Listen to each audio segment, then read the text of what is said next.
Baik, bismillahirrahmanirrahim. Assalamualaikum warahmatullahi wabarakatuh. Waalaikumsalam warahmatullahi wabarakatuh. Alhamdulillah, wassalatu wassalamu ala rasulillah Muhammadin ibni Abdillah sallallahu alaihi wasallam. Ada sebuah cerita singkat tentang orang yang membaca Al-Quran. Suatu hari seorang kakek, dia ini seorang yang mahir baca Al-Quran, paham bahasa Arab, ngerti Al-Quran. Bahkan ayat demi ayat tafsirannya dia tahu dan dia paham betul. Suatu kali dia panggil cucunya. Nah, mari sini. Ya, kek. Coba sekarang kamu baca Al-Quran. Bacalah Al-Quran seperti kakek baca Al-Quran. Kata cucu, kek, kalau kakek baca Al-Quran, wajar. Karena kakek bisa bahasa Arab. Bacaannya bagus. Tajwidnya keren. Mengerti hafalannya, mengerti bacaan dan tafsirnya. Loh, kalau aku kek nggak bisa. Mengerti aja enggak. Bahasa Arab juga tidak ngerti. Bagaimana mungkin saya bisa menikmati baca Al-Quran? Untuk apa manfaatnya saya membaca Al-Quran? Kakek yang mendengarkan pertanyaan itu kemudian sontak terpikir baginya, berarti cucuku ini harus kuajarkan apa manfaat dari membaca Al-Quran. Akhirnya kakek menutup Al-Quran. Dia tutup Al-Qurannya, lalu dia pergi keluar rumah, dia ambil ember. Apa yang diambil? Ember. Ember ini kotornya luar biasa. Kotor, dekil and dekumel. Ya. Di bawahnya ember ini kotor, tanah liat semua kotor sekali. Lalu, sini nak, mari sini. Si anak semakin heran. Anak kan hanya bertanya apa manfaatnya baca Al-Quran sementara saya tidak mengerti. Mengapa harus bawa ember? Apa hubungannya pertanyaan dengan ember? Lalu diambil oleh kakek ember ini, ya, yang kotor sekali dalam dan luarnya, diambil sama kakek paku. Apa? Paku. Dibalikin embernya kemudian ditusuk-tusuk. Kira-kira bolong nggak embernya? Bolong. Banyak sekali bolongnya. Saking bolongnya ember ini kemudian anak semakin heran. Loh, kenapa dibolongin? Ember bagus-bagus hanya karena kotor, kenapa dibolongin? Akhirnya kata kakek, nah ayo sini. Pergilah mereka ke sebuah tepi sungai yang tepian sungai itu dari bawah ke atas itu hampir 30 sampai 40 meter. Ya, karena ke bawah jalannya gitu ya. Kemudian kakek bilang begini, nah ini adalah jawaban dari pertanyaanmu. Silahkan ambilkan air menggunakan ember yang bolong ini. Dalam pikirannya si anak, si cucu, bagaimana mungkin mengambil air? Ini kan embernya bolong. Tapi karena dia penasaran terkait dengan jawab pertanyaan dan jawaban, akhirnya dia ambil, dia pergi. Ketika dia celupkan ke sungai itu, dia ambil airnya, dia berlari. Habis airnya sebelum sampai. Kata kakek, kamu kurang cepat larinya. Coba larinya lebih kencang lagi. Baiklah.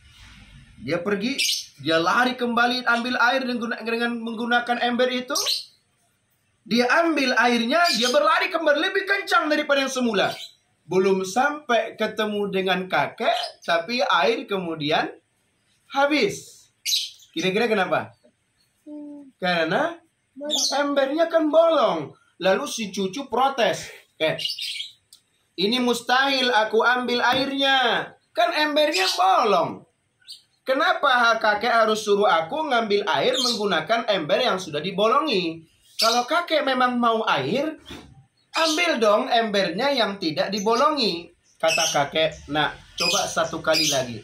Kamu kurang cepat, larinya lebih kencang lagi. Berlarilah kembali cucu atau anak ini, dia berlari ke sungai. Dia ambil airnya, cepat sekali larinya. Pas mau sampai satu langkah lagi depan kakek, airnya kembali habis. Gak mau lagi anak. Apa dia bilang? Kek, sudahlah. Saya tidak mau ambil air lagi. Dah, taruh nih. Selesai, kek. Apa hubungannya pertanyaanku tadi dengan ember ini? Kenapa kakek suruh aku capek-capek? Padahal aku hanya butuh jawaban. Apa manfaatnya membaca Al-Quran padahal aku tidak mengerti? Padahal aku tidak paham bahasa Arabnya. Padahal aku juga tidak mengerti tafsirnya. Apa kata kakek? Nah, baiklah, kamu tidak perlu mengambil air kembali di sana. Tapi coba perhatikan ember ini. Apa yang terjadi? Bersih. Bersih. Di dalamnya bersih, di luarnya bersih, semuanya menjadi bersih. Semakin dia tadi ke air itu diambil air ke sungai, semakin bersih, semakin kinclong. Ya, semakin kinclong, bersih. Memang tidak terbawa airnya, tapi kemudian embernya menjadi bersih. Apa kata kakek? Nah, kamu mengatakan bahwa ember ini semakin bersih. Begitulah, nak. Memang tidak ada yang kamu pahami dari bahasa Al-Quran dan tafsir. Bahkan ketika membaca dan menghafalnya, boleh jadi kamu tidak hafal dan tidak mengerti sama sekali. Tapi lihat, ember yang menjadi wadahnya air yang kamu ambil itu, hati kamu menjadi bersih. Pikiran menjadi bersih. Ketika ember ini semakin bersih, padahal ia tidak bisa membawa air. Tapi lihat, embernya bersih. Sama, kamu baca Al-Quran, kamu tak mengerti sebenarnya, kamu tak hafal dan tak paham apa tafsirannya, tapi kemudian hatimu menjadi bersih, pikiran pun menjadi jernih.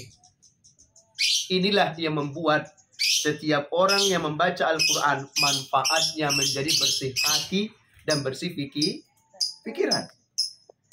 Maka terjawablah. Akhirnya anak berkata, oh kalau begitu kek, walau aku tak hafal dan tidak bisa memahami bacaan Al-Quranku, berarti manfaatnya hatiku bersih dan pikiranku menjadi bersih. Kata kakek, begitulah nak. Hadirin jamaah rahimakumullah. Kisah singkat ini menunjukkan kepada kita semuanya bahwa mengerti atau tidaknya membaca dan menghafal Al-Quran, bacalah sebanyak-banyaknya.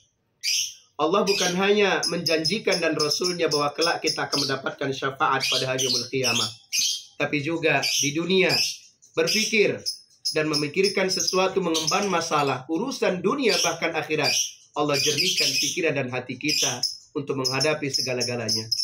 Karena itu, semakin banyak engkau membaca dan menghafal Al-Quran, maka semakin bersih dan semakin kinclong pula hati dan pikiranmu. Kata-kata yang keluar yang kotor dari mulut kita boleh jadi karena amat jarang sekali bergaul bahkan membaca Al-Quran. Jangan hanya mesra dengan dunia, tapi ayo bermesraan dengan bacaan dan hafalan Al-Quran.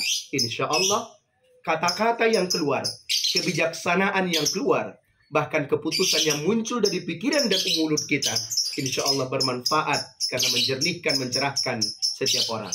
Terima kasih. Salam sehat dan berkah Al-Quran untuk kita semuanya. Assalamualaikum warahmatullahi wabarakatuh.